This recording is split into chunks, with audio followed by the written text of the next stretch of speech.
Today I'll be mostly talking about the KTM 790 Super Duke. Do I like it?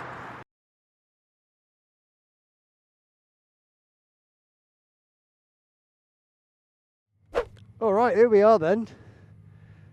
Another nice sunny day in Cornwall, very rare over the recent weeks, but we're going to take out the 790 Duke, which is a bit of a revelation for KTM apparently. First parallel twin engine they've used. Nice little small bike. Gets really good reviews from JD Racing. Okay, there's Toby, look. Which is based in Saltash. They're letting us take this bike out for the day. And we'll go for a ride and we'll tell you what we think of it.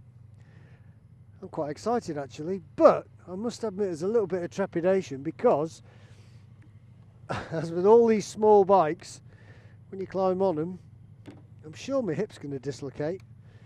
Look at that. Ready to race. Can't ask for better than that. This has all the standard stuff that KTM has on it, but you can have a launch control fitted to it once it's done 600 miles. It's had its first service. This bike has only done 210 miles. And that's pretty impressive. Apparently you park up, pull the clutch in, rev it up, activate the launch control, rev it up to 6,000 RPM and then just drop the clutch and then hang on. So we'll see how we get on with this. Typical naked bike. You can't see the front wheel because it's that small and you're sat right over the top of it. No screen, no protection. LED lights. It's got a nice little screen here, and on the left hand side you've got all the menu buttons that you can press. You can set your bike up how you want. So you can go through different ride modes. This one is in street mode, which is a standard setting for it. You've got sport, street, rain and track. Track mode obviously you can't put on until you've done the 600 miles. And wonder what motorcycle will give us. You've got all the usual stuff, ABS, on or off, quick shift is on. So quite exciting really. Straight away this bike feels as small as it is, if that makes sense. Typical street fighter fashion seating position. You're quite pushed up against the fuel tank. Knees high. Doesn't seem to be a particularly uncomfortable riding position, but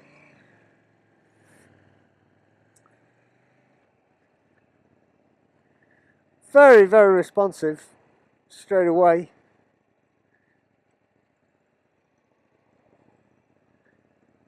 My first criticism, if I'm allowed that, is that I can't set the mirrors up properly. Obviously a nice little bike like this, you can put your feet down straight away because it's not very tall. Looking down at the dashboard, you've got a digital dash, grey in colour. Nice big numbers for those who can't see properly. Pretty basic. Got the rev counter that goes from the left up and across the top. Doing it in 30 miles an hour and it's doing just under 3,000 RPM in third gear. Got a temperature gauge and a fuel gauge. On the display there's a clock. Tells you what the temperature is and the range in the tank. We've got 40 miles left in this tank. You know, it's a hard ride that I'm getting from this at the moment. No vibration through the engine. The engine's really sweet. Oh, I can't believe we've just done that, fellas. Motorcyclists overtaking on double white lines and they wonder why we get high insurance.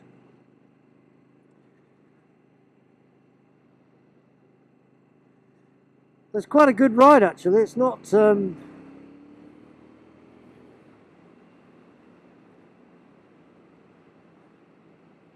it's solid, but it's not uncomfortable.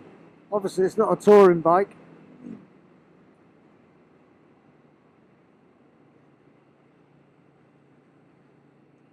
Turns very quickly into bends.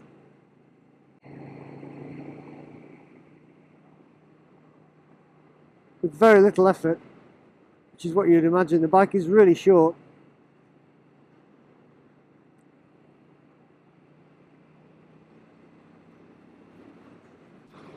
Quick shift is standard, up and down on it. It's very nice. I must admit the quick shift that KTM have got on their bikes at the moment is much better than the BMWs for quick shift when they first started putting them on. That was a bit industrial, but this is very, very smooth, both up and down through the box on both of them. Typical handlebars, not very wide, not a bad riding position. As usual, no heated grips. Again, we live in the northern hemisphere, fellas, it's cold up here. Put heated grips on a bike as standard, shouldn't have to buy them extra. This has an awesome pickup. It weighs nothing, I think it weighs about 205 kilos or something, I can't remember. I might have just made that up, but it's very, very light. And very smooth. A while ago we took the 1290s out and their engine was a bit vibey, well, I felt anyway. This is completely different. 790, you'd think it would be sort of struggling a little bit more, but you know, it's not. I'm doing on 60-mile-an-hour road, I've got 55 miles an hour in 5th gear, doing 4,200 RPM. Not struggling at all. The riding position is very comfortable. I was expecting to have my knees up under my chin, and I don't really like bikes that are like that, you know, because it doesn't seem comfortable, but this is quite a good riding position. Obviously you get the wind right against your chest because there's no protection, no screen or anything like that. However, the wind is forced over the bike in such a way that it's actually not that bad. I mean, I've ridden the Honda CB 650, I think it was, or 660, I can't remember, so many numbers. And at 60 mile an hour, the wind off that was horrendous. You felt like you were really hanging on. Well, this is completely different. It doesn't feel like that at all. It sounds great when you open the throttle a little on it. I have to admit that these mirrors are really bad, which is a shame. Why can't you fit a mirror, a rear view mirror that people can actually utilise? Very bendy, very easy to operate. However, all I can see is my left and right elbow out of each of them, which is pretty pointless really. Obviously smaller people would get a better view, but I still think that you should just make them a little bit wider. It's there for a reason, to a rear view mirror, for your own safety.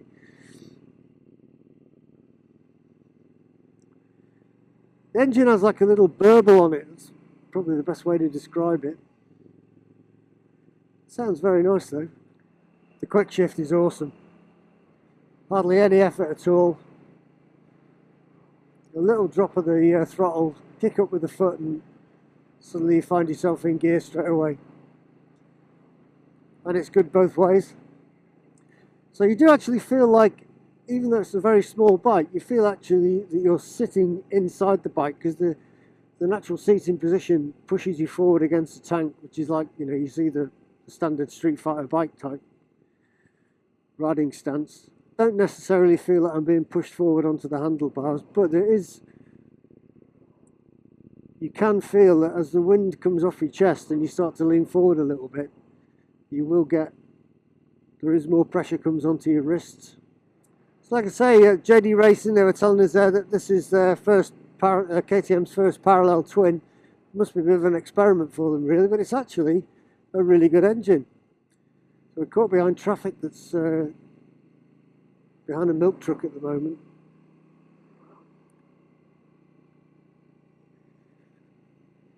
So we're doing 25 miles an hour past this line of traffic in 2nd gear. Bike's revving at about 3,000 RPM. This would be great for commuting, nipping in and out of traffic, because the bike is so small. It really lends itself well to weaving through traffic. Sensibly, of course. Strangely enough, as I'm sort of just poodling along under 30 miles an hour, the ride has got a little bit harder. It feels a little bit more solid. The ride is a hard ride anyway, but it seemed to be when I was doing a little bit of speed, it was a comfier ride. Maybe it's like the frequency of the bike, if you see what I mean. Everything has a frequency, doesn't it? And now I've got up to 45 miles an hour. All the vibration seems to have gone out of it a little bit. It's, the ride is still hard, but it seems to be smoothing the bumps out a bit better. And here we are, 52 miles an hour. And I would say that the ride has improved dramatically in it. Somebody once explained to me about everything has a frequency and a resonance, and I suppose if you've got a longer vehicle, then it won't vibrate as much as a smaller one would. These mirrors are so bad. I've got a guy behind me who's obviously not happy that I went past him in all that traffic, and he's really hard to actually spot. When it comes to the practical side of this bike, it's a Street Fighter bike. You know, if you're going to carry anything, you've got to strap it on the back, and I haven't seen if there's any places to strap stuff on there yet. But you know, you probably have to be wearing a rucksack, and if you had the rucksack, the weight of a rucksack or something like that on your back, and the wind against your chest, I would imagine it might make for an uncomfortable ride if you were going to do anything more than commuting on it. But I think these bikes, really, if we're honest, they only reach their full potential if you're on the track with them. I mean, who needs launch control, to be honest, unless you're going to be on a track? That's where the bike would come into its own. And we were talking to a guy previously at JD Racing in Saltash, and he was saying he'd got one of these 1290 Dukes, I think it was, and he was saying that he doesn't ride it on the road because it's uncomfortable. What he does do is he takes it to a track and thrashes the hell out of it on a track, which is where he personally thought that the bike should be all the time. And to be honest, I think he's probably right. But people buy bikes for different reasons. They buy them for the shape of them, the colour of them, the noise they make. And it always amazes me that people like to put on extra exhaust, you know, so they're louder, they make them sound like that. But to be honest, this exhaust, and KTM are pretty well known for doing nice sounding bikes. The exhaust noise that comes off this one is, well, I think it's all right, you know. I wouldn't want to spend another 600 quid on another exhaust. I don't think it would enhance the bike in any way at all. So now we went round that roundabout, and we're now going back in the opposite direction. The wind is obviously against us now, and while there was not that much wind effect before, with the wind against us now, it's actually made quite a bit of a difference. The bike is still eager to go, wants to go, desperately wants to go. Certainly doesn't want to be doing 60 mile an hour. And to take it around these bends, you know, it rides them so easily. It's probably doing it a very big disservice actually, because it wants to be on smaller bends, but you know, that's probably why it's better on a track. When you accelerate on this bike, it's very clear that there's a lot of power in it, and you really sort of feel like you have to hang on, which may sound like it's stating the obvious. It's a motorbike without a screen. But the actual pressure you get as you accelerate is quite substantial. This is an awesome bike for the size and the weight of it. I mean, the engine is a very, very good engine. So down through the gears there on the quick shifter, and you can see the ratios must be quite close to each other, because there's actually very little engine braking until we got right down to the second gear, and then it pulled itself together then, if you want. Today I'll be mostly talking about the KTM 790 Super Duke. Do I like it? Yes I do. Would I buy one? No, I wouldn't. Why is that, Mr. Mark? Because I don't understand what it's for. Because I'm obviously a man of a certain age. I'm the older guy in this partnership. Yeah, who makes frequent jokes that the younger guy doesn't even pick up on. Really? You're supposed to laugh at my other joke. Anyway, I understand why people buy these bikes, because they're awesomely fast. Amazingly fast. I mean, it's a 790 engine in it. It's 105 brake horsepower. It weighs nothing, 160 kilos, I think, 166 kilos dry weight. So it doesn't weigh anything. When you accelerate, you feel like you're wanting to be ripped off it. but when you slow down, you feel like you're leaning on the handlebars, you know, so commuting might not be very comfortable on it if you go a long commute. However, if you've got a commute where you're driving all the time, then it's probably not going to be so bad. But where are you going to carry luggage?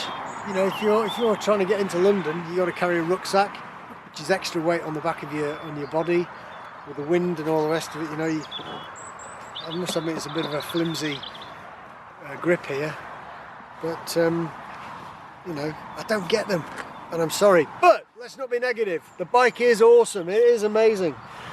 Am I saying that enough? Do you think I can convince them? Say it once more. It's amazing. Okay, so really small, typical Street Fighter bike, no screen. When you're sat on it, you can't see the front wheels, so you don't know where you're going.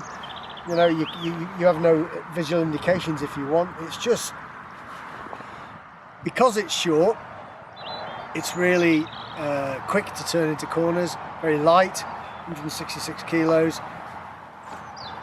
But it is quick, and it has, once it's done its 600-mile service, this hasn't got it, it's only done 215 miles, you can get a launch control fitted on it, or it gets activated. Oh, it's a standard, isn't it? Track pack standard on this one.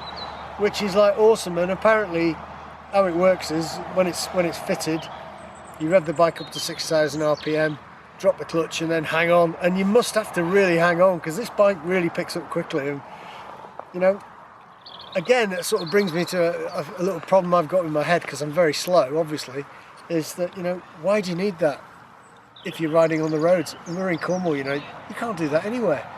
You can do it at a bike night, but you might look a goon because you'll fall off and everyone's going to slag you off anyway. But it's fitted. Now, we met a guy at KTM months and months ago, and we were doing some other bikes, and he said I think he had a 1090 Super Duke, and his sole purpose for buying that bike was to take you to a track. And I think really that's realistically where these bikes belong. Yes, you can ride around town. If you want to get the full potential out of it, you need to get it on a track and race the living daylights out of it, because it clearly wants to go fast. First gear, it's very chattery. It's just like, oh, you need to get me in a second, I need to be in third, fifth, fourth, you know, and all the way up. It just doesn't want to be sat doing nothing. And I think that's what the bike's all about. It is what it's all about. Let's talk about the screen. Nice TFT. Ready to race, and this bike is ready to race. It's got a very basic screen though. There's on the left hand side of the handlebars, you've got the menu buttons you can press, and it's just the typical stuff that's, you know, trips and data, ride mode. It's got street, rain, quite a bit of reflection on it. Sport, yeah, but to be honest, didn't really affect me that much. But there you go, and there's a speedo on it as well, so it's just a basic thing, basic screen. On the left hand side, you've got the rev counter that goes up across to the right. The red line's at 9,500 RPM. This will do 87 Newton Nortons, Newton thingies at we'll put the stuff up right about now. 1,000 miles an hour, yeah, RPM, and it's got a digital speedo. Basically, that's all it's got. But I don't think you need any more, because I don't think that's what this is about. It's not about looking at that. Handlebars, standard handlebars. Again, there's no heated grips. Possibly this bike won't be out in all weathers, so you don't need them. But why won't manufacturers fit heated grips to I don't know. We say in the Northern Hemisphere. We say it on every review, and the horns. As usual. And I can see your thumb. Oh, it's pathetic. And again? No, I can't. It annoys me too much. I have got a big complaint about this bike though. What's the complaint, Mark? And it's these wing mirrors. They're useless. Really? Let's just have a look at them. Well, I mean, they're a nice enough shape. I'm sure they're really nice, but they need to be about that much longer. About an inch? How big's an inch? I don't know. My measurement's obviously completely different to yours. It just needs to be wider, because all you can see, and I'm probably a normal sized bloke at 5'10". All you can see is your elbows and your shoulders, and you can wiggle them around. Yeah. And it just doesn't help you at all. And if you're thinking that, you know, you have a responsibility as a motor manufacturer to make sure your bikes are safe, yeah, then fit mirrors on it that people can see out the back of. It's not hard, it's not rocket science, is it? No. I think these have got WP suspension on it, which is really nice. The bike feels really hard, and I think it feels hard because it's not a touring bike, it's a racing bike, you know? Yeah. And it's for on the track. So the ride does feel a bit hard. At low speeds, it feels bone hard. Right. As you get a bit faster, it seems to be even itself out a little bit. And I was talking when I was doing my little bit in the helmet, that somebody once explained to me about resonance, and everything has a resonance. And if you've got a long bike, the resonance will be a certain amount, and if it's a short bike, it will be another amount. And I think because the bike is really short, it catches all the bumps. But once you get a bit of speed up, it's riding across them bumps better. So that might be the scientific facts around it. So, there's a pillion. My God, why would you want to put a pillion on here? Because the pillion will be sat way above you. Yeah, let's pan out. Oh, it's a tiny seat, isn't it? It's well, yeah. It is a tiny seat. The riding position for the driver is quite comfortable. I must admit, I was expecting to have to pop a hip to get on it, but you know, it was all right. Well, it's funny because when Rich came out with a bike and I said, "Oh, Mark, do you want to do this one?" And he looked at me with anticipation. Trepidation. That's it, thinking that his hip was going to go out, and I watched him get on the bike. But you didn't stop to put your hip back in. I did get a little twinge of cramp there, but that's just, you know, because I've been training a lot.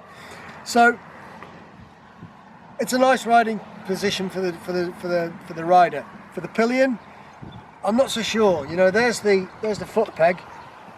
You've got this big stainless steel exhaust right underneath their thigh, and if I just feel this now, it is warm. Yeah. All the way. I mean, that's hot. So, you know, I don't know what size pillion you're going to carry on it, but pillion would be frightened, I would think, because they can only hang on at the back. There's nothing to hang on at the side. So, and I guess while you're looking there, because the can's so high up, even to get some luggage to throw over, you know, like the canvas luggage, couldn't throw luggage over that it. wouldn't fit over it. Because if you was to throw it over the rear seat, it would be sat on this. Yeah. So, you know, it is what it is. It's not for touring. It really isn't for touring. Digital all round. Although some people might take it touring. I'm sure they will. Just because some people just take backpacks, don't they? Nothing on with but a bum bag. Yeah. Fanny pack if you live in America. LED lights all over it. And if you come around the front, walk this way. Walk this way. Walk that way, I'll be a magician. Okay. Again, I think the front of the KTMs are looking like ants at the moment. Yeah. Have a look at that. Let's have a look. You think? Is that a good analogy? Yeah, well, this is the middle brother, isn't it, of their range, the 390, the 790, the 1090, all that sort of stuff. It's the middle brother, isn't it? And they're made to look like a family, I guess. Yeah. But they do look really special, don't they? It does look nice. It looks nice. It looks nice. Don't ask me to buy one. So, again, it's in this nice orange colour. This is all plastic surround around it. The good thing about that is you've got this little bit of a tank cover here. Your legs feel like they're pushed up against this. Yeah. So I would imagine if you're riding this for any length of time, you might get a few scratches on it. But you know, fuel tank is 14 litres. Yeah. I don't know how far that will get you because you don't ride this at 30 miles an hour, so you possibly ride it a little bit harder. Chain, cast wheels. So the adjustable levers, as you would imagine. There's not really a lot to say about it because although there's a lot on it, it's electronics that are the thing that is the thing that's selling this bike, I think. But is it a fun bike though? Oh yeah. Because it's not very heavy, is it? It's quite flickable. You know, it's like you were saying. You get off. Yeah. With a big grin on your face. Yeah, and well, you saying what's it all about? That's what it's about to a lot of people, exactly. Isn't it? But if you want something that's going to get you to work, you know, if you can afford to have one of these in your garage that you only ride once a month when the sun shines, it's an ideal bike for you. If you want to have something that's going to help you get to work, do whatever, you know, go and do a bit of shopping, this ain't the bike at all. If you ask me would I buy one of these, the answer's no. When I lock this up and walk away from it, would I look back at it and think, well, no, it's a nice bike. The answer is no, because it doesn't do anything for me. There's a bike for everybody out there though, and somebody will love this bike because it is an awesome bike. And it's, you know, extremely well engineered. The great engineering that you get from a KTM is in this package, isn't it? Yeah, and I don't know how much they cost, but I have got another little gripe. There's a lot of plasticky bits on it. Yeah. Which KTM don't normally do, but if you look down at they've got these like extra covers, which is the mud guard. Feels a bit cheap for my liking, compared, you know, for the money you're going to pay. Yeah. It just, I wouldn't say it's lost, but it just. What's the power like? Awesome. Is it? He wants to pull you off the back of the bike when you accelerate. The quick shift on it is buttery smooth. BMW's first quick shift was like clunk, clunk, clunk. This is just smooth up and down. There's very little engine braking on it for a twin cylinder bike. So when you're going down, before we came and did this little talky bit, we were doing sort of 65 miles an hour down through the gears, and it actually, engine braking didn't start to apply until you got to second gear, which means that all the gears are really close together for a reason, you know, because it's supposed to be ridden fast in high gears, high revs. So it's funny you should mention about the gears being really close together on the KTMs, because I was following Mark on my GSA as he was reviewing this beautiful little monkey. Monkey? And I noticed how softer my bike was to ride. As soon as I got on, it was softer than the KTMs, and the gears allowed me much more range in between changing gear to change up, whereas the KTM wanted to be up all the time, whereas mine was happy to just go through, and quite different. Back to the Mark. It's me. I'm the older guy. I felt that it was 60 mile an hour in fifth was ideal for it, but it should be revved a lot higher, you know, and if you put it down to third and did 60 mile an hour, it would sound awesome, because the exhaust sounds really nice, the engine would be really good, but you get no miles per gallon out of it. And, you know, again, the bike is for speed. You know, you don't need a bike with launch control if you're just going to the shops, to Sainsbury's, but you can't carry anything on it anyway. So depends how fast Sainsbury's is. I'm sorry if that review is a little bit up and down, and you know, so I like it, but I don't like it, and you know, it's great, but I really don't like it. I don't know. The bike's great. Somebody will love it. I don't personally like it, only because for me it's not practical. But if you like the review, give us a thumbs up. There'll be a subscribe thing up here, which is really important for us, and we'll see you in the next video.